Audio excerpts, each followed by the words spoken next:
100% focused on stopping this administration. You've spoken about your relationship with him in the past. Do you still think you can work with him when he says things like that? Look, he said that in our last administration, Barack, he was going to stop everything. And I was able to get a lot done with him.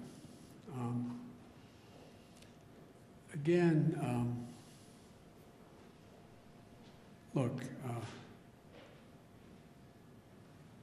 everything I'm proposing that be done to generate economic growth, employment, and put us in a position where we can outcompete any other country in the world with research and development and moving ahead, I pay for. We talk about how this is going to cost so much money. I'm not paying for it. The bottom line is this. My Republican friends had no problem voting to pass a tax proposal that expires in 2025 that cost $2 trillion. None of it paid for. Increased the deficit by $2 trillion. Gave the overwhelming percentage of those tax breaks to people who didn't need it. The top 1/10 of 1%. They didn't need it. And it was argued that what it would do is generate this great economic surge and growth. It would increase productivity. It would pay for itself. It would generate a sense of growth in America we hadn't seen ever before. Well, everyone from the Heritage Foundation on has pointed out hadn't done that. Hadn't done that. Now I come along, and the proposals that I'm suggesting are tried and true things like when you rebuild bridges, things get better. When you rebuild highways, when you don't have to, airports, ports, it all matters. It increases productivity. And the programs that relate to people are programs that are the things that also generate economic growth. And I view them as, for example, tax cuts for middle class, upper middle class, and working class people. And so you eliminate a few of just have the super wealthy begin to pay their fair share. For example, you have, I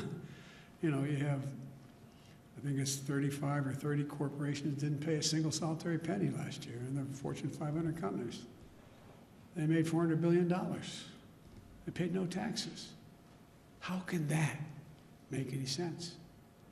Especially since these corporations, and I come from the corporate capital of the world, more corporations are incorporated in my state than all the rest of the country combined.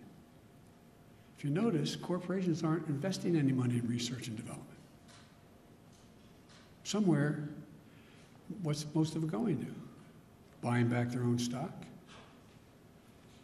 dividends, which makes sense, leaving by some studies less than 10% for research, development, pay raises, etc.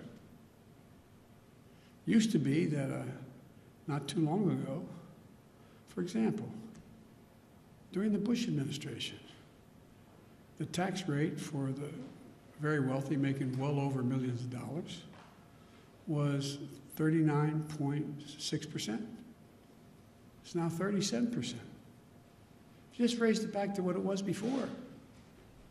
It raises enough money from that savings to put every single person in community college who wants to go. Now, what's going to grow America more? What's going to help you and your security more?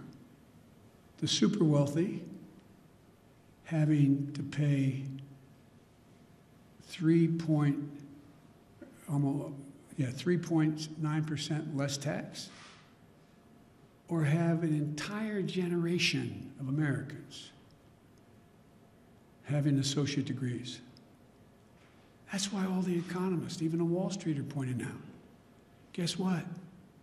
grows the economy, benefits everybody, hurts nobody. But now it's talked to the Wall Street Journal, I've talked about it, the welfare program. It's about growth. And so, you know, the idea that it's just amazing. I mean, corporate taxes, they were 36%. Our administration, last administration, said we should lower it. We suggested it be lowered to 28%.